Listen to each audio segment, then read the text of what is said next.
আসসালামু আলাইকুম ওয়া রাহমাতুল্লাহি ওয়া বারাকাতুহু। ওয়া আলাইকুম সালাম ওয়া রাহমাতুল্লাহি ওয়া বারাকাতুহু।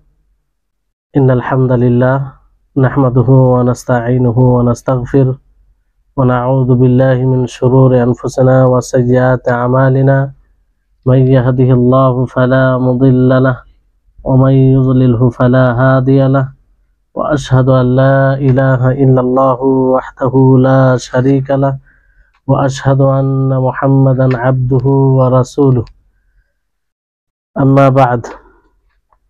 رب اشرح لي صدري ويسر لي أمري واحلل عقدة من لساني يفقهوا قولي رب زدني علما رب زدني علما।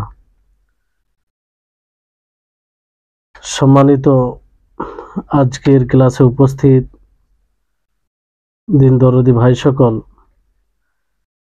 প্রশংসা মাত্র সেই মহান আল্লাহ তাআলার জন্য যিনি আমাদেরকে সৃষ্টি করেছেন এবং তার শরীয়তকে বুঝার জন্য একটি সুস্থ বিবেক দান করেছেন। ফলে আমরা সকলেই তার প্রশংসা জ্ঞাপন করি, আলহামদুলিল্লাহ। তারপরে আমাদের সকলের প্রাণ প্রিয় নবী করিম মুহাম্মদ মুস্তাফা সাল্লাল্লাহু আলাইহি ওয়াসাল্লাম, ওনার উপর অসংখ্য শান্তির ধারা বর্ষিত হোক। আল্লাহুম্মা সাল্লি আলাইহি আল্লাহুম্মা বারিক আলাইহি। আজকে আল আরবাইন আন-নববীর ক্লাসের 13তম ক্লাস। আর যে হাদিসটি আমরা গত ক্লাস থেকে পড়ে আসছি সেই হাদিসটি অত্যন্ত গুরুত্বপূর্ণ আর একদম ছোট হাদিস রয়েছে। এই হাদিসটি অতীব গুরুত্বপূর্ণ। আপনারা আংশিক কিছু পড়েছেন, আজকে ইনশাআল্লাহ পূর্ণ করার চেষ্টা করব। তো হাদিসটি হচ্ছে তামিম বিন আওস আদ-দারি তিনি বলেন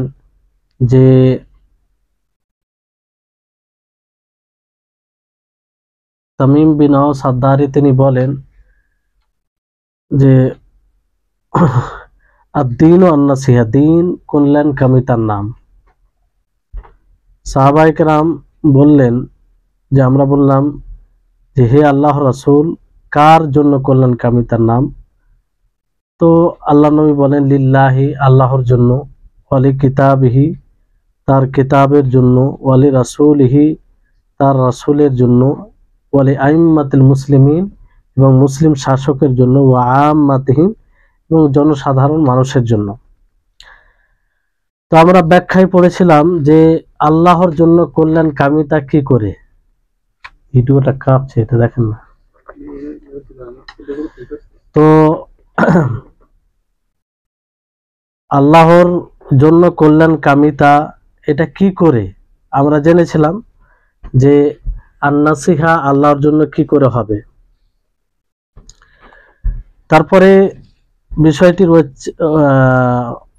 হচ্ছে যে রাসূলের জন্য কল্যাণ কামিতা। কার জন্য? রাসূলের জন্য আন-নাসিহা। তো রাসূলের জন্য নাসিহা, দেখেন এই নাসিহাকেই দ্বীন বলা হয়েছে। কি বলা হয়েছে? দ্বীন বলা হয়েছে। এই নাসিহাকেই দ্বীন বলা হয়েছে। তো এই নাসিহা কি করে হবে এটা আমাদের সকলকে বুঝতে হবে। তো আমরা আল্লাহর জন্য নাসিহা কি করে হবে সেটা বুঝেছিলাম। আর এখন আমাদেরকে বোঝার চেষ্টা করতে হবে যে রাসূলের জন্য কি করে নাসিহা হয়। তো এই ক্ষেত্রে আমাদেরকে কয়েকটা বিষয় লক্ষ্য রাখতে হবে। এক নম্বর হচ্ছে যে শুধু রাসূলের অন্ধ অনুসরণ করতে হবে। রাসূল ব্যতীত অন্য কারো অন্ধ অনুসরণ করা যাবে না। তাহলে এটা এক রকম অনুসরণ কিংবা তার জন্য নাসিহা, কল্যাণ কামিতা, যেটা হাদিসে বলা হয়েছে। কারণ রাসূল সাল্লাল্লাহু আলাইহি সাল্লামের জীবনীকে আদর্শ হিসাবে আল্লাহ তাবারক ওয়া তাআলা ঘোষণা করেছেন যে তার জীবনীতে আমাদের সকলের জন্য কি রয়েছে? আদর্শ রয়েছে। বুঝতে পারলেন? যেমন আল্লাহ তাআলা বলেন, লাকাদ কানা লাকুম ফি রাসূলিল্লাহি উসওয়াতুন হাসানাহ লিমান কানা ইয়ারজুল্লাহ ওয়াল ইয়াউমাল আখির ওয়া যাকারাল্লাহা কাসীরা। যে রাসূল সাল্লাল্লাহু আলাইহি সাল্লামের জীবনীতে উত্তম আদর্শ রয়েছে। কি রয়েছে? উত্তম আদর্শ রয়েছে। তার মানে তারই অনুসরণ করতে হবে।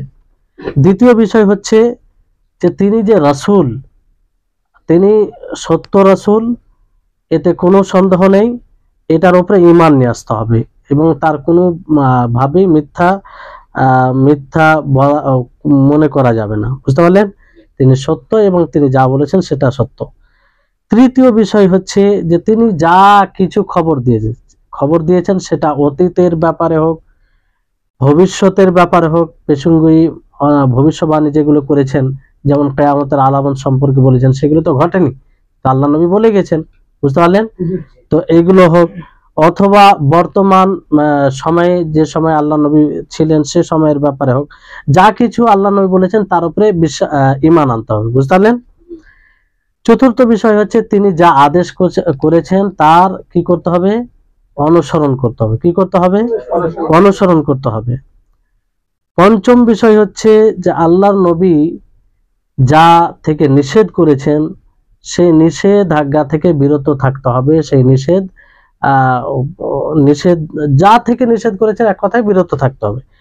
6 নম্বর বিষয় হচ্ছে যে শরীয়তের বিষয়ে কেউ যদি আপত্তিকর কথা বলে, শরীয়ত বিরোধী কথা বলে, শরীয়তের উপরে কোনো মিথ্যা অপবাদ কিংবা কটু মন্তব্য করে কেউ, তাহলে তার প্রতিরোধ করতে হবে। তার কি করতে হবে? প্রতিরোধ করতে হবে, ডিফেন্স করতে হবে। বুঝলেন? 7 নম্বর বিষয় হচ্ছে যে রাসূল সাল্লাল্লাহু আলাইহি সাল্লামের পক্ষ থেকে যা এসেছে, যা পেয়েছি আমরা, সেটাকে সেভাবেই আঁকড়ে ধরতে হবে যেভাবে আমরা আল্লাহর কোরআনকে আঁকড়ে ধরে আছি। অর্থাৎ আল্লাহর রাসূল যা বলে গিয়েছেন এবং আল্লাহ তাবারক ওয়া তাআলা কোরআনে যা বলেছেন, উভয়টাই আমাদের জন্য দলিল, উভয়টাই দলিল, কোনো পার্থক্য নেই। বুঝতে পারলেন? যেমন আল্লাহ তাবারক ওয়া তাআলা বলেন, ইয়া আইয়ুহাল্লাযীনা আমানু আতিউল্লাহ ওয়া আতিউর রাসূল, যে হে মুমিনগণ তোমরা আল্লাহর অনুসরণ করো এবং রাসূলের অনুসরণ করো। তো একই ভাবে আল্লাহ তাআলা নিজের জন্য বললেন যে তোমরা আল্লাহর অনুসরণ করো, তারপরে কার জন্য বললেন? রাসূলের জন্য বললেন যে তোমরা আমার জন্য অনুসরণ করো, রাসূলের অনুসরণ করো। মানে আল্লাহর অনুসরণ করা যেমন জরুরি, অনুরূপ ভাবে রাসূলের অনুসরণ করা জরুরি। আল্লাহ তাআলা দুই ক্ষেত্রে একই ভাবে বলেছেন। বুঝতে পারলেন? তারপর আল্লাহ তাবারক ওয়া তাআলা অন্য আয়াতে বলেন, মাইয়ুতি'র রাসূলা ফাকাদ আতা আল্লাহ, যে রাসূলের অনুসরণ করবে সে মূলত কার অনুসরণ করবে? আল্লাহ তাবারক ওয়া তাআলার অনুসরণ করবে। তো আল্লাহর অনুসরণ করতে গেলে পরিকৃতভাবে রাসূলের অনুসরণ করা জরুরি। বুঝতে পারলেন? তো এইভাবে আরো দলিল আছে। আর 8 নম্বর বিষয় হচ্ছে যে নবী করিম মুহাম্মদ সাল্লাল্লাহু আলাইহি সাল্লামের সহযোগিতা করা। কি করা? নবী করিম মুহাম্মদ সাল্লাল্লাহু আলাইহি সাল্লামের সহযোগিতা করা। এটা হচ্ছে বিষয় যে তার জীবদ্দশায় তার সহযোগিতা করা। আর তিনি যখন দুনিয়া থেকে চলে গেছেন, মারা গেছেন, তারপরে তার যে সুন্নাহ রয়েছে, তার যে হাদিস রয়েছে, তার সহযোগিতা করা। তার সহযোগিতা করা মানে কি? সেই অনুযায়ী জীবনযাপন করা, সেই অনুযায়ী জীবনযাপন করা। বুঝতে পারলেন? তাহলে এই 8টি বিষয় মনে রাখতে হবে। তাহলে এটাই রাসূলের জন্য নাসিহা হবে। রাসূলের জন্য কি হবে? নাসিহা। যে দিন, কারণ দিন নাসিহার নাম দেওয়া হয়েছে। দিন হচ্ছে কল্যাণকামিতার নাম, সদুপদেশের নাম। এটাকে দিন বলে আখ্যায়িত করেছেন কে? নবী করিম মুহাম্মদ সাল্লাল্লাহু আলাইহি সাল্লাম। তো এই যে আমরা রাসূলের জন্য কল্যাণকামিতা, রাসূলের জন্য নাসিহা কখনই করতে পারবো যখন এই 8টি বিষয়কে লক্ষ্য রাখবো। বুঝতে পারলেন? তারপরে ওয়ালি আইম্মাতিল মুসলিমিন বলা হয়েছে। কি বলা হয়েছে? ওয়ালি আইম্মাতিল মুসলিমিন, যে মুসলিম শাসকের জন্য, মুসলিম শাসকের জন্য। এখানে আইম্মা, এটা ইমামের বহুবচন। আইম্মা ইমামের বহুবচন। ইমাম মানে একজন ইমাম, একজন শাসক, আর আইম্মা মানে বহু ইমাম, বহু শাসক। বুঝতে পারলেন? যেমন আল্লাহ তাবারক ওয়া তাআলা বলেন, ইন্না ইব্রাহিমা কানা উম্মাতান কানিতান লিল্লাহি, যে ইব্রাহিম আলাইহিস সালাম তিনি আল্লাহর ভয়ভীতি অবলম্বনকারী আর উম্মাহ ছিলেন। বুঝলেন? আর ওয়াজআলনা লিল মুত্তাকিনা ইমামা, অনুরূপ ভাবে আল্লাহ তাআলা সূরা ফুরকানের 74 নম্বর আয়াতে বলেন যে আমি বানিয়েছি মুত্তাকিনদের জন্য, পরহেজগারদের জন্য কি? ইমাম। কি বানিয়েছি? ইমাম বানিয়েছি।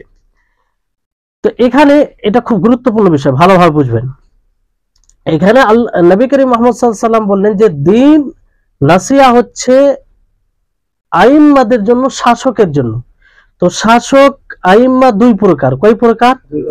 দুই প্রকার। এক প্রকার হচ্ছে ওলামা রাব্বানিয়িন। কি বললাম? ওলামা রাব্বানিয়িন। ওলামা রাব্বানিয়িন কারা? যারা রাসূলের উত্তরাধিকারী। কোন দিক দিয়ে?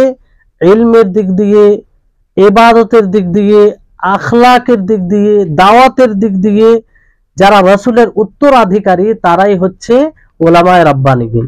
শুধু ইলম অর্জন করেছে আর ইলম অনুযায়ী আমল নেই, তার বিপরীত আমল, তারা আসলে উত্তরাধিকারী নয়।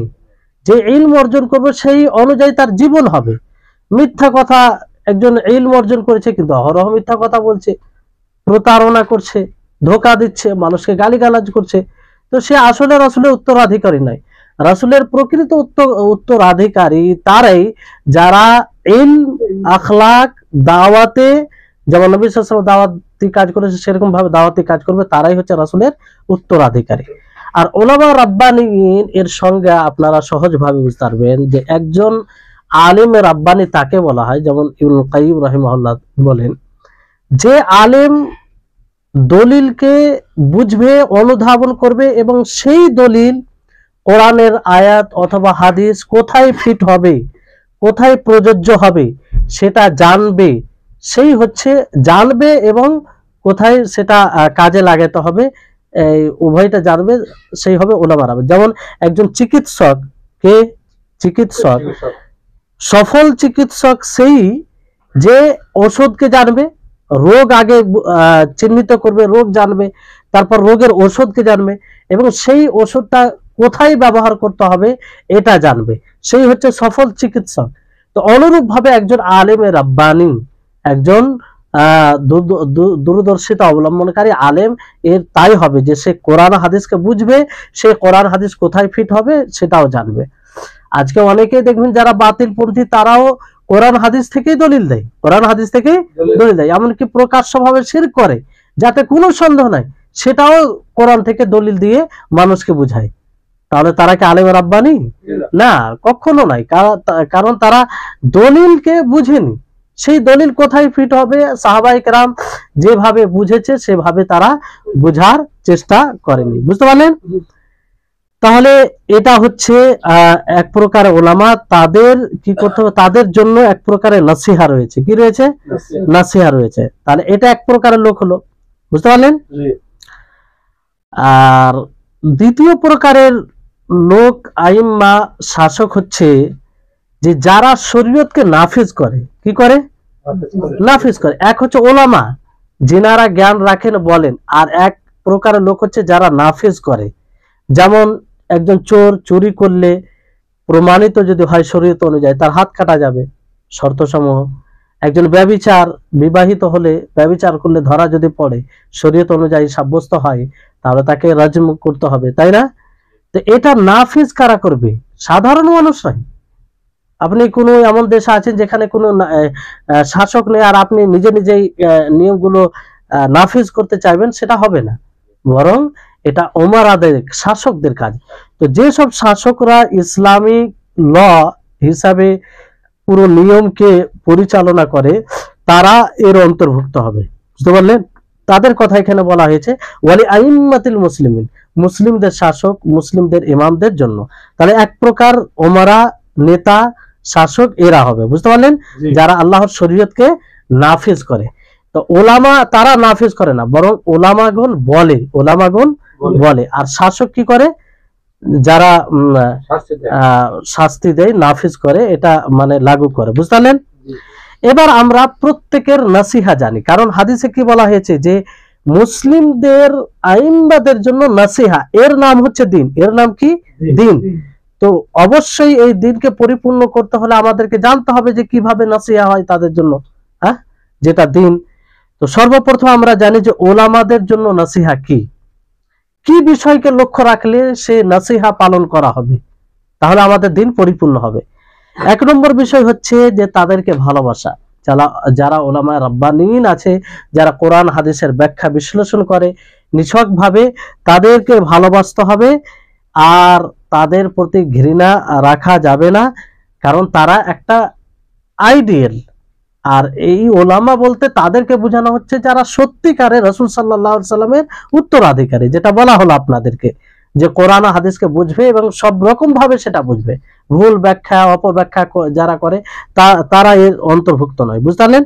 তাদের ফজিলত জানবে এবং তাদের জন্য দোয়া করবে। এই জন্য আমাদেরকে আম ভাবে ওলামায়ে কেরামদের জন্য দোয়া করা উচিত। কারণ আজকে পৃথিবীতে নিঃস্বার্থ ভাবে যদি কেউ এই শরীয়তকে স্পষ্ট করে মানুষের সামনে, তো ওলামায়ে কেরাম, যেটা কিয়ামত পর্যন্ত কিছু ওলামায়ে কেরাম থাকবে যারা করে থাকবে, নিছক ভাবে তারা করবে কোনো স্বার্থ ছাড়াই।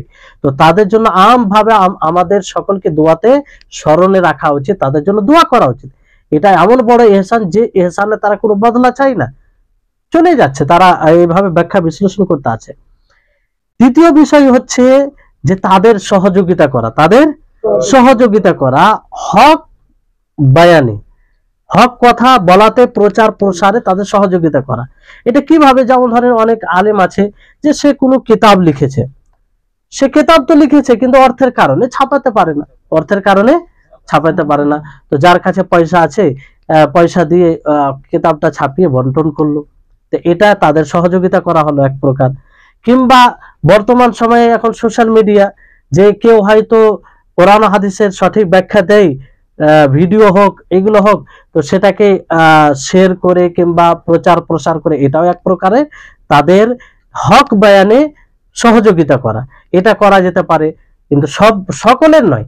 যারা অপব্যাখ্যা করে তাদেরকে এড়িয়ে চলতে হবে, কিন্তু যারা কোরআন হাদিসের সঠিক ব্যাখ্যা দেয়, উম্মতের গাইড করে, তাদের এইভাবে সহযোগিতা করা, তাদের কোনো লিখনী প্রচার প্রসার করা, তাদের কোনো ভিডিও ক্লিপ প্রচার প্রসার করা, এটা তাদের সহযোগিতার অন্তর্ভুক্ত, বুঝতে পারলেন? যে কোনো সময়, যে সময়ে যেটা উপযুক্ত হবে সেটা করতে হবে। তারপরে তাদের সম্মানের বিরুদ্ধে কথা হলে তার ডিফেন্স করতে হবে। কি করতে হবে? ডিফেন্স করতে হবে, প্রতিরোধ করতে হবে। কারণ ওলামায়ে রাব্বানীন যারা, তাদের বিরুদ্ধে মাঝে মধ্যেই আপত্তিকর কথা ভেসে আসে তাদের বদনাম করার জন্য। এজন্য এক ধরনের লোক আছে, তারা সবসময় চেষ্টা করে যে ওলামাদের প্রতি মানুষের হৃদয়ে কিভাবে ঘৃণা আসবে। কারণ এখানে সফল হয়ে গেলে শয়তানের অর্ধেক কাজ হয়ে যায়। একটা আলেম যে দিনের কাজ করছে, ওর ব্যাপারে যদি কুধারণা ছড়িয়ে দেওয়া হয়, মানুষের মধ্যে কুধারণা সৃষ্টি করে দেওয়া হয়, তাহলে তার কথার কোনো প্রভাব থাকবে না। এই জন্য শয়তান সবসময় চেষ্টা করবে। আর সেই শয়তানের অনুসরণকারী অনেকেই রয়েছে, বুঝতে পারলেন? তো আমার আপনার এটা উচিত হবে ওলামাদের জন্য যে নসিহা, সেই দাবি অনুযায়ী যে প্রতিরোধ করতে হবে। কি করতে হবে? প্রতিরোধ করতে হবে। এর কয়েকটি ধাপ আছে কিভাবে আমরা প্রতিরোধ করতে পারি, বুঝতে পারলেন? প্রথম ধাপ হচ্ছে যে ওলামা, যারা প্রকৃত ওলামা, তাদের ব্যাপারে যদি কোনো কথা আসে, তাহলে আমরা সর্বপ্রথম দেখব যে এই কথাটা বাস্তব না অবাস্তব, এই কথাটা সত্য না মিথ্যা। অনেক সময় কোনো আলেমের ব্যাপারে কথা ছড়িয়ে যায় কিন্তু তার কোনো বাস্তবতা থাকে না। আর অনেকেই বলে, যখন কোনো কথা ছড়িয়ে যায় তো বলে, কথায় কথায় বলে যে কিছু রটে তো বটে। এই কথাটা একদম ভুল, এটা জরুরি নয়। অনেক সময় মানুষকে বদনাম করার জন্য একদম প্রচার প্রসার করা হয়, কিন্তু তার কোনো বাস্তবতা থাকে না। তা আমাদের সর্বপ্রথম কাজ হচ্ছে, যখনই কোনো আলেমের হকপন্থী আলেমের এরকম কোনো কথা, তার ত্রুটি আসবে, আমরা যাচাই করব। কি করব? যাচাই করব, আগে দেখব। এটা হচ্ছে প্রথম ধাপ। দ্বিতীয় ধাপ হচ্ছে যে এটা দেখার পর দেখতে হবে কি আসলে কি এটা সমালোচনার উপযুক্ত, না এটা এমনি এমনি, বুঝতে পারলেন? যদি সমালোচনার উপযুক্ত হয় তাহলে একটা আলাদা বিষয় হবে, আর যদি সমালোচনার কোনো উপযুক্ত নয়, সেটা কোনো সমস্যাই নেই, তো সেটাকে ছেড়ে দিতে হবে। তো এই বিষয়টা আমাদেরকে দেখতে হবে। যদি আমাদের জন্য এটা স্পষ্ট হয় যে সেটা আসলে সমালোচনার বিষয় নয়, তাহলে আমরা তার পক্ষ থেকে প্রতিরোধ করব। কি করব? প্রতিরোধ করব। আর মানুষের মাঝে সঠিক বিষয়টা কি করব? প্রচার করব, বুঝতে পারলেন? আর যারাই বলেছে তাদের কথা বলতে হবে যে না এটা সত্য, মানে এইরকম সমালোচনার বিষয় নয়, কিংবা এটা ত্রুটির বিষয় নয়। আর মানুষ যা বলছে এটা বলে এটা এই বলে এটা স্পষ্ট করতে হবে, বুঝতে পারলেন। চতুর্থ ধাপ হচ্ছে যে ধরেন যে আপনার জন্য আপনার মত অনুযায়ী এমনটা স্পষ্ট হয়েছে যেটা কোনো আলেমের দিকে নিসবত করা হয়, আর সেই আলেমটা যেটা আলেমের দিকে নিসবত করা হয় সেটা সঠিক, সেটা কি যে সেই আলেমের দিকে নিসবত করা হয়েছে সেটা সঠিক, কিন্তু কিন্তু কিন্তু সেই কথাটা কিংবা সেই বিষয়টা আসলে সঠিক নয়, সে বিষয়টা আসলে সঠিক নয়, মানে যে বিষয়টা তার দিকে নিসবত করা হয়েছে সেটা সঠিক, যে যে কথাটা বলেছে সেটা সঠিক নয়, কোরআন হাদিস অনুযায়ী নয়। তো সেখানে কি করতে হবে? সেখানে আমাদের উচিত হবে অতি সম্মানের সাথে তার সাথে যোগাযোগ করা। কি করা? তার সাথে যোগাযোগ করা, সম্মানের সাথে আদবের সাথে যোগাযোগ করে তাকে বলতে হবে যে আমি আপনার ব্যাপারে শুনলাম, তো আমি চাই যে আপনার জন্য এই বিষয়টি স্পষ্ট হোক, কারণ আপনি আমার থেকে বেশি জানেন। সম্মান দিয়ে কথা বলতে হবে, কারণ উদ্দেশ্য এখানে কোনো বদলা নেওয়া নাই। উদ্দেশ্য হচ্ছে যে তিনি যেহেতু খিদমত করে আসছেন, তো মানুষ মাত্রই ভুল হয়, তো ওনার কল্যাণকামিতার পরিচয় হচ্ছে, মানে ওনাকে ভালোবাসার, ওনার কল্যাণ করার পরিচয় লক্ষণ হচ্ছে যে ওনাকে সজাগ করা, যাতে উনি আর দ্বিতীয়বার ভুল না করে, বুঝতে পারলেন। তো ওনাকে বলতে হবে যে আপনি তো আমার চাইতে বেশি জানেন, তো আপনার এই বিষয়টা ঘটেছে, তো মনে হয় এটা মানে একটু আপনি দেখলে ভালো হতো। অতি সম্মানের সাথে আদবের সাথে বলতে হবে। এটা নয় আমরা কি করি যে সুযোগ খুঁজি, মানে যখনই দেখি কোনো আলিম ভুল করেছে একদম শুরু হয়ে যায়, তাই না? যে আপনি কেন ভুল করবেন, কেন এটা আপনার দ্বারাই হবে, আপনি কেন ভুল করবেন, সাধারণ মানুষ ভুল করতে পারে, আপনার দ্বারাই কেন হবে? তো সেই আলিম তো ফারিস্তা নয় না, তার দ্বারাই কি ভুল হবে না? ভুল হওয়াটা স্বাভাবিক। তো সেই জায়গায় তাকে আদবের সাথে বলতে হবে, বুঝতে পারলেন। অনেক সময় কি হয় যে অনেক মূর্খ মানুষ আছে, তার মতের বিরুদ্ধে চলে যায়, তখন সেই আলেমের ব্যাপারে সমালোচনা শুরু করে দেয়, কারণ তার মতের সাথে মিল খায় না, সে যেটাকে চাইছে সেই অনুযায়ী কথা বলে না। অথচ যে আলেম যেটা বলেছে সে কোরআন হাদিস অনুযায়ী বলেছে। কি বলেছে? কোরআন হাদিস অনুযায়ী বলেছে, কিন্তু এই জায়গায় তার মতের সাথে মেল খাচ্ছে না, এই জন্য সে কি করে? তার সমালোচনা করে, তার বদনাম করে, বুঝতে পারলেন। তো এগুলো থেকে বিরত থাকতে হবে। তারপরে চতুর্থ বিষয় হচ্ছে যে ওলামাদের জন্য নসিহা, সেটা হচ্ছে যে যখন আপনি তাদের মধ্যে কোনো ভুল দেখবেন তো চুপ থাকবেন না, মানে চুপ থাকাটা তাদের জন্য কল্যাণ নাই, বুঝলেন। সেখানে আপনাকে বলতে হবে। অনেক সময় বলেন না যে আলেম মানুষ ভুল করেছে তো এটা আমরা বলতে যাব না, না, এটা কল্যাণকামিতা নয়, এটা তাদের জন্য নসিহা নয়, বরং সেখানে বলতে হবে, আদবের সাথে বলতে হবে, যেটা পূর্বে বলা হলো। মানে চুপ থাকা এটা কল্যাণকামিতা নয়, তাকে পার্সোনাল গিয়ে ফোনের মাধ্যমে যেমন করে হোক, প্রকাশ্য ভাবে নয়, পার্সোনাল ভাবে তাকে অতি সম্মানের সাহিত সজাগ করতে হবে। এটা হবে তার সাথে ভালোবাসার পরিচয়, কারণ সজাগ করলে তো আগামীতে ভুল করবে না, আর না করলে তো আগামীতে আবার ভুল করবে, আবার সেই মানে মানুষের সমালোচনার পাত্র হবে, বুঝতে পারলেন। তাহলে এই বিষয়টা খেয়াল রাখতে হবে। 5 নম্বর বিষয় হচ্ছে যে আপনার মনের মধ্যে যদি কোনো কল্যাণ থাকে সেই বিষয়ে, যে একজন আলেম দাওয়াতের কাজ করছে, তো আপনি সেখানে কোনো কল্যাণের পথ দেখছেন তার জন্য, তো সেটা তাকে বলতে হবে। তাকে কি করতে হবে? বলতে হবে। যেমন ধরেন যে আপনি কোনো আলেমকে দেখছেন যে সে অতি আগ্রহী ইলম প্রচার প্রসারে, দাওয়াত মানুষকে দাওয়াত দিতে আগ্রহী, কিন্তু তার মধ্যে একটা জিনিস দেখছেন যে যেখানে সেখানে সে কথা বলতে শুরু করে, এমন লম্বা কথা বলে যে মানুষ বিরক্ত হয়ে যায়, এটা তো ভালো জিনিস নয়। তো এই জায়গায় আপনি তাকে বলতে পারেন যে আপনি ওয়াজ নসিহত করেন, খুব ভালো বিষয়, কিন্তু এই যে আপনি বেশি বেশি বলতে লাগেন, 2 মিনিটের কথাকে 10 মিনিট বলেন, ফলে মানুষ বিরক্তি বোধ মনে করে, তো এটা একটু ছেড়ে দিলে ভালো হবে। তো এটা হবে তার সাথে কল্যাণ করা, বুঝলেন, তার সাথে নসিহার একটা পরিচয়, বুঝলেন। তো এইভাবে, কিংবা তাকে বলতে পারেন যে এই জায়গায় আপনার কথা ঠিক আছে, কিন্তু এই জায়গায় এই কথাটা মানুষের জন্য উপযুক্ত নয়, যদি সেটা আসলে থাকে। তো এটা হবে, তাহলে এই সব বিষয়গুলো খেয়াল রাখতে হবে। কারণ নবী করিম মুহাম্মদ সাল্লাল্লাহু আলাইহি সাল্লামের পদ্ধতি ছিল, যখনই তিনি ওয়াজ নসিহত করতেন, কি করতেন? ওয়াজ নসিহত করতেন, তো মানুষকে বিরক্ত করতেন না। তিনার পদ্ধতি এমন ছিল, মানুষ বিরক্ত হতো না। এই জন্য মাঝে মধ্যে গ্যাপ করতেন, সেটার খেয়াল রাখতেন। হ্যাঁ, এটা হাদিস দ্বারা প্রমাণিত। তো এই জিনিসটা খেয়াল রাখতাম। অনেক সময় কোন সময় একদম ঘন্টার ঘন্টা, 2 ঘন্টা 3 ঘন্টা আলোচনা চলছে, অথচ মানুষের প্রয়োজন আছে, সেটার দিকে লক্ষ্য করে না। তো এটা ইসলামের পদ্ধতি নয়। এই জন্য এশা সালাতের ব্যাপারে কি বলা হয়েছে, যে খুব সংক্ষিপ্ত সূরা দুহা এরকম, কিংবা ছোট ছোট যেগুলো মানুষের প্রয়োজন থাকে, এই জন্য তাদের খেয়াল রাখতে হবে। একজন ইমাম মুক্তাদের খেয়াল রাখবে, একজন ইমাম মুক্তাদের খেয়াল রাখবে, কেউ অসুস্থ আছে, কেউ কারো প্রয়োজন আছে, তো সেগুলো খেয়াল রাখবে। তো অনুরূপ ভাবে ওয়াজ নসিহত করতে গিয়েও এটা খেয়াল রাখতে হবে, বুঝতে পারলেন? তাহলে এই বিষয়টা ক্লিয়ার, যে এক প্রকার ওলামা যেটা আইম্মাতুল মুসলিমের মধ্যে আসে, আর এক প্রকারের উমারা যারা, তাদের জন্য নসিহা কি হতে পারে? উমারা যারা শরীয়তকে নাফিজ করে, যারা শরীয়তকে নাফিজ করে, তো তাদের ব্যাপারে প্রথম বিষয় হচ্ছে, দেখেন, প্রথম বিষয় হচ্ছে যে তাদেরকে নেতা বলে মেনে নেওয়া, তাদেরকে শাসক বলে মেনে নাও। যে শাসক হয়ে গেছে, সে যেমন ভাবে হোক না কেন, হয়ে যাওয়ার পরে তাকে শাসক বলে মেনে নিতে হবে। এটা তাদের জন্য এটা নাসিহা, তাদের জন্য এটা নাসিহা। আল্লাহ নবী যে বললেন না, যে নাসিহার নাম দিন, তো সকলের জন্য, আল্লাহর জন্য, রাসূলের জন্য, কিতাবের জন্য, তারপরে ওয়ালি আইম্মাতুল মুসলিমিন বলেছেন।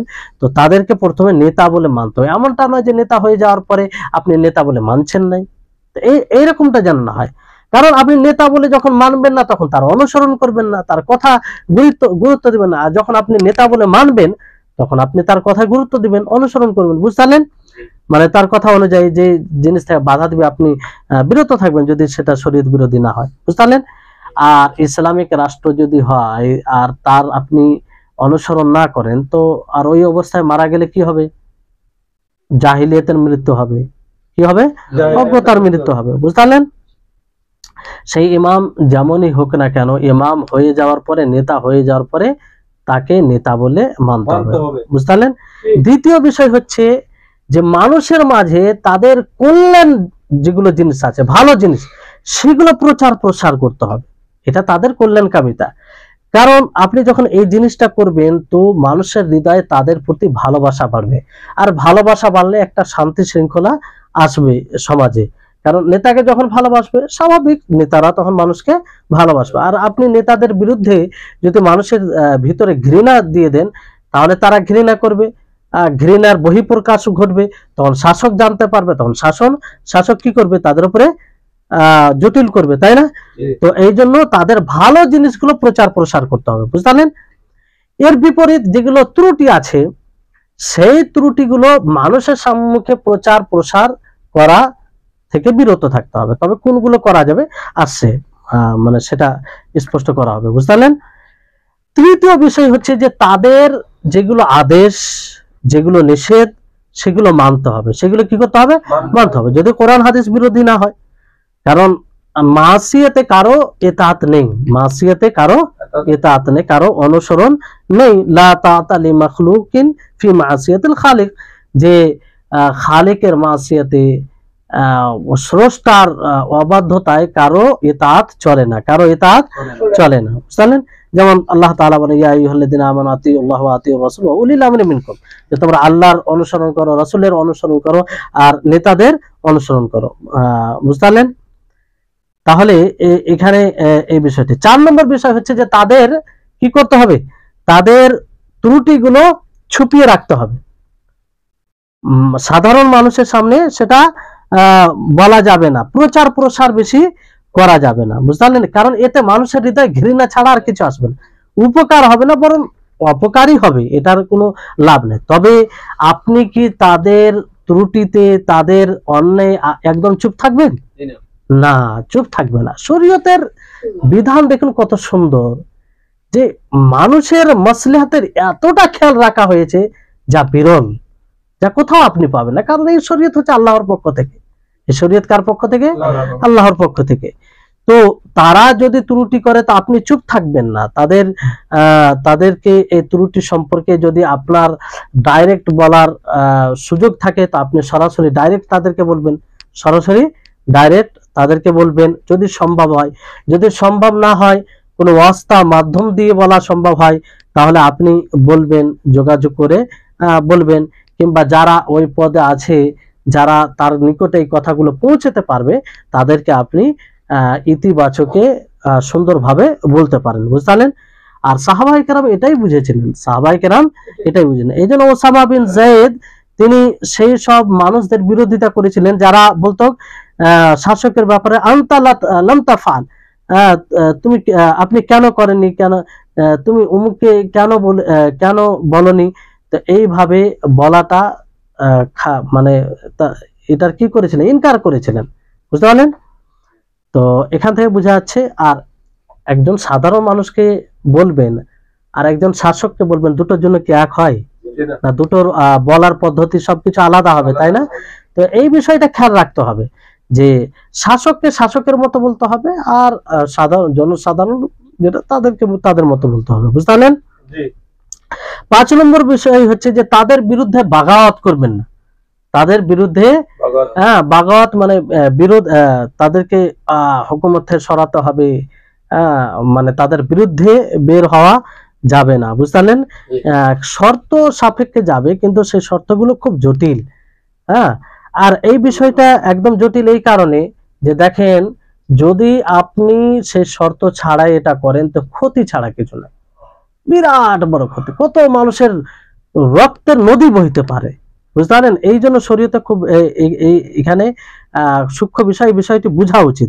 অনেক মানুষ আবেগের ফলে বুঝে না, বোঝারও চেষ্টা করে না, কিন্তু শরীয়তে যেটা নীতি তাতেই কল্যাণ রয়েছে, বুঝতে পারলেন। কোন সময় করা যায় তাদের বিরুদ্ধে বাগাত? যখন কুফরে বাওয়াহ, সুস্পষ্ট কুফর যখন দেখা যাবে তখন, আর এটার উপরে দলিল থাকবে যে আসলে এটা কুফর, তাকে বলা হয়েছে, বলার পরেও সে মানে সেখান থেকে ফিরে আসেনি।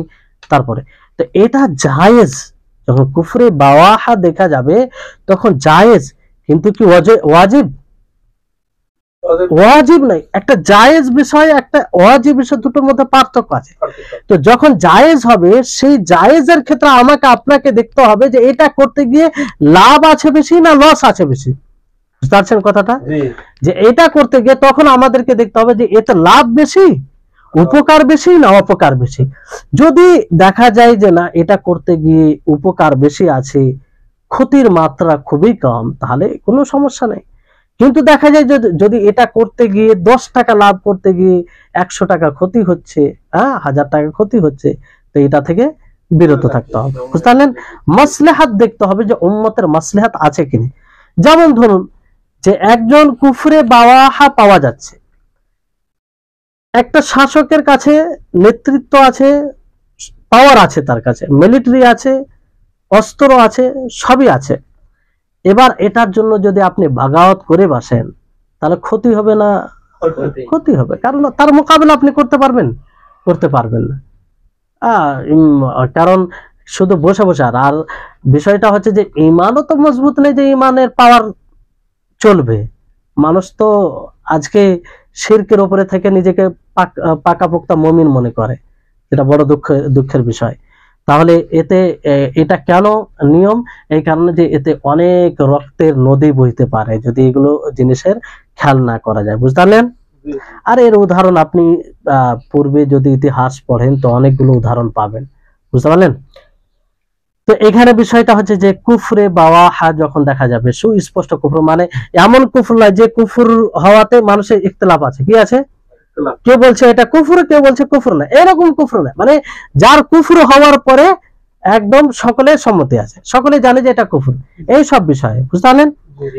তারপরে ওয়া আম্মাতিহিম, যেটা খুব গুরুত্বপূর্ণ বিষয়, যে দেখেন আল্লাহর জন্য হলো, তার রাসূলের জন্য, তার কিতাবের জন্য, আর কার জন্য হলো? শাসকের জন্য। শাসকের মধ্যে দুই প্রকার, ওলামা রাব্বানীন আর ওমারা, শাসক। তারপরে আমাদের জনসাধারণের জন্য, সকলেই চলে এলো না।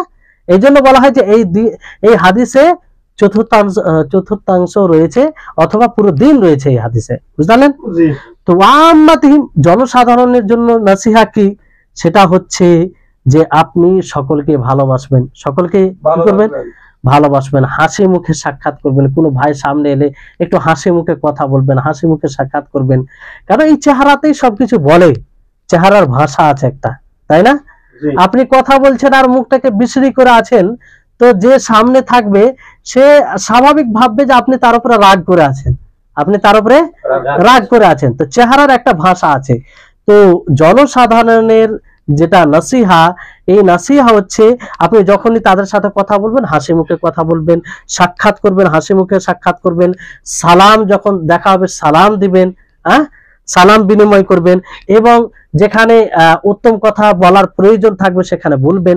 যেমন একজন ভাই, আপনার ভাই সিগারেট খায়, তো অবশ্যই আপনার উচিত তাকে, যদি আপনি সত্যিকারে ভালোবাসেন তো তাকে নিষেধ করবেন যে ভাই সিগারেট খাচ্ছেন, আপনার স্বাস্থ্যের জন্য ক্ষতিকারক, আর এটা অসন্তুষ্ট, আল্লাহ তাআলা এতে অসন্তুষ্ট হবে, বুঝতে পারলেন? তাহলে এইভাবে জনসাধারণের সাথে নাসিহা করতে হবে, সহযোগিতা, এক অপরের সহজ, এক কথায় যেটাতে উপকার আসবে সেটা করার চেষ্টা করা, সেটা করা, বুঝতে পারলেন? জি তো এইভাবে দেখেন, তাহলে আপনারা আশা করি উপলব্ধি করতে পেরেছেন যে এই হাদিসটা কত গুরুত্বপূর্ণ, যে এই হাদিসে একরকম ভাবে পুরো দিন চলে আসে, পুরো দিন চলে আসে, কেউ বাদ যায় না, বুঝতে পারলেন? তারপরে এই হাদিসে কিছু উপকারিতা আমরা দেখেই আজকের আলোচনা শেষ করছি। সেটা হচ্ছে যে সর্বপ্রথম এই হাদিস থেকে যেটা স্পষ্ট হয় যে নাসিহা করার গুরুত্ব, নাসিহা করার গুরুত্ব, যে আল্লাহ নবী এই নাসিহাকেই দিন বললেন, এই নাসিহাকেই দিন বললেন, আর এই নাসিহা সকলের জন্য রয়েছে, আল্লাহর জন্য, তার রাসূলের জন্য, কিতাবের জন্য, এবং মুসলিম শাসক ওলামায়ে রাব্বানিন এর জন্য, এবং জনসাধারণ সকলের জন্য, বুঝতে পারলেন? তাহলে এর গুরুত্ব, যেটাকে দিন বলা হয়েছে, দিন বলে আখ্যায়িত করা হয়েছে। তারপরে নবী করিম মুহাম্মদ সাল্লাল্লাহু আলাইহি সাল্লামের শিক্ষা প্রদানে একটা সুন্দর পদ্ধতি অবলম্বন করা, যে আল্লাহ নবী প্রথমে সংক্ষিপ্তভাবে বললেন, কি বললেন? আদ-দীন আন-নাসিহা, যে দিন করলেন কবিতার নাম, দিন সদ উপদেশের নাম। আল্লাহ নবী চুপ থেকে গেলেন। তারপরে সাহাবায়ে কেরাম জিজ্ঞাসা করলেন, কুল্লা ইয়া রাসূলুল্লাহ, কুল্লা লিমান ইয়া রাসূলুল্লাহ, যে হে আল্লাহর রাসূল, কার জন্য? তাহলে এটা আল্লাহর নবীর পদ্ধতি একটা, যে প্রথমে বলে চুপ থাকা, তারপরে সাহাবায়ে কেরামদের মনোযোগ, তাদের মানে অ্যাটেনশন নবীর দিকে ফিরে আসতো, তখন আল্লাহ নবী আবার বলতেন, তাহলে এই কথাটা ব্রেনে বসে যাবে। তো এটা আল্লাহ নবীর একটা পদ্ধতি, এই পদ্ধতি সকলকে অবলম্বন করা উচিত, বুঝতে পারলেন? তারপরে এখান থেকে এটা বোঝা যাচ্ছে যে এই দিনের কথা যখনই সাহাবাদের সামনে বলা হতো, সেখানে যদি কোনো প্রশ্ন করা সেটা উপযুক্ত হতো, তো অবশ্যই সাহাবায়ে কেরাম প্রশ্ন করেছেন, অবশ্যই সাহাবায়ে কেরাম প্রশ্ন করেছেন। মানে এটা বোঝা একটা গুরুত্বপূর্ণ জিনিস। আজকালকে দেখবেন যে অহেতুক প্রশ্ন করে, যেমন বলে যে ওই যে অনেক আছে না, যে নবী সাল্লাল্লাহু আলাইহি সাল্লাম মেরাজের ঘটনায় যে বুরাকে, বুরাকটা কেমন ছিল, কত বড় ছিল, সেটা কোন পশু, তার নাম কি, যতটা হাদিস আছে সেটা জেনে যথেষ্ট, তাই না? এবার যদি তার অতিরিক্ত জানার প্রয়োজন থাকতো তো সাহাবায়ে কেরাম অবশ্যই জিজ্ঞাসা করতেন, তাই না? আসমা ও সিফাতের ব্যাপারে, যেমন আল্লাহর গুণের ব্যাপারে যতগুলো কোরআন ও হাদিসে প্রমাণিত আছে, সাহাবায়ে কেরাম সেটাকেই যথেষ্ট মনে করেছেন, অতিরিক্ত সওয়াল করেনি। এই জন্য ইমাম মালিক রাহিমাহুল্লাহ তিনি বলেছেন যে এই সব বিষয়ে অতিরিক্ত প্রশ্ন করা যেটা নেই সেটা বিদআত, কারণ সাহাবায়ে কেরাম করেননি। যারা দিনকে বুঝার জন্য রাত দিন এক করে দিয়েছিলেন, সবচেয়ে বেশি আগ্রহী ছিলেন, তারা প্রশ্ন করেননি, তো আজকে প্রশ্ন করা কি প্রয়োজন? তো এই হচ্ছে বিষয়। এখানে দেখেন যে আল্লাহ নবী বললেন আদ-দীন আন-নাসিহা, সঙ্গে সঙ্গে সাহাবায়ে কেরাম প্রশ্ন করলেন, তার মানে প্রশ্নের দরকার ছিল, আর আল্লাহ নবী সুস্পষ্ট করলেন। অনুরূপ ভাবে আল্লাহ নবী একটা হাদিসে বলেন যে কিয়ামতের দিন একদিন কত দিনের বরাবর হবে? হ্যাঁ, 500 বছর তাই। দাজ্জাল যখন জমিনে থাকবে সে 40 দিন অবস্থান করবে, প্রথম দিন 1 বছরের মতো হবে, প্রথম দিন 1 বছরের মতো হবে।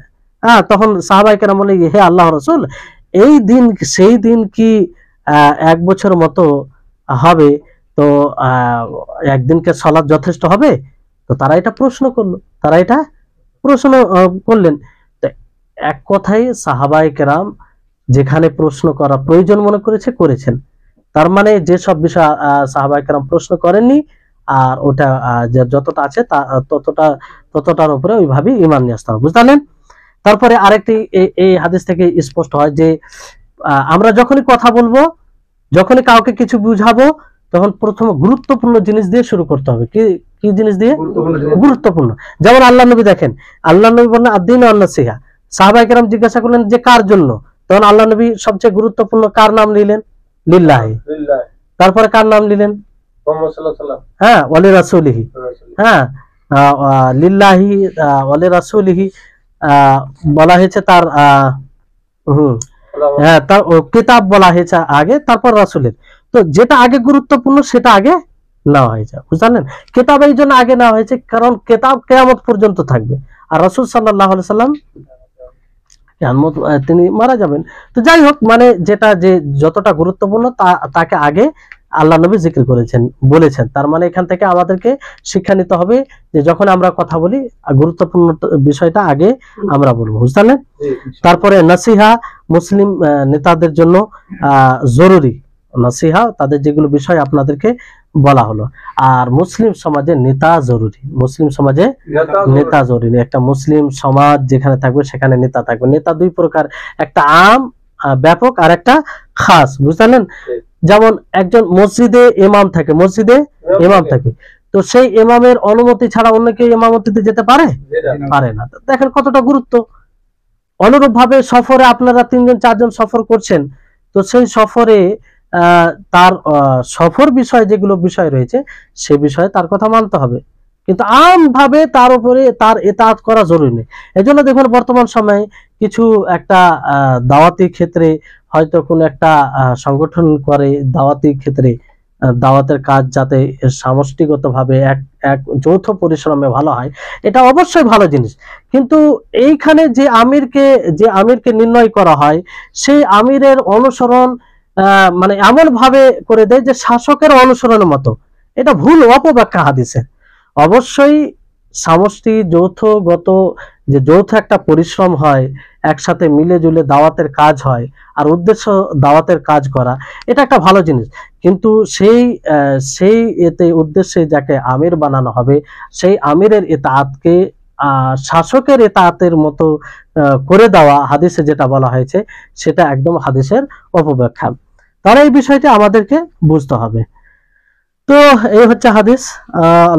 আমরা সকলে আল্লাহর কাছে দোয়া করব যেন আমাদের সকলকে আল্লাহ তাবারক ওয়া তাআলা হাদিস অনুযায়ী জীবনযাপন করার তৌফিক দান করেন। আমিন। আর আল্লাহর নবীর হাদিসকে বুঝার আর তার হাদিসের বিষয়ে বেশি জ্ঞান অর্জন করার তৌফিক দান করেন।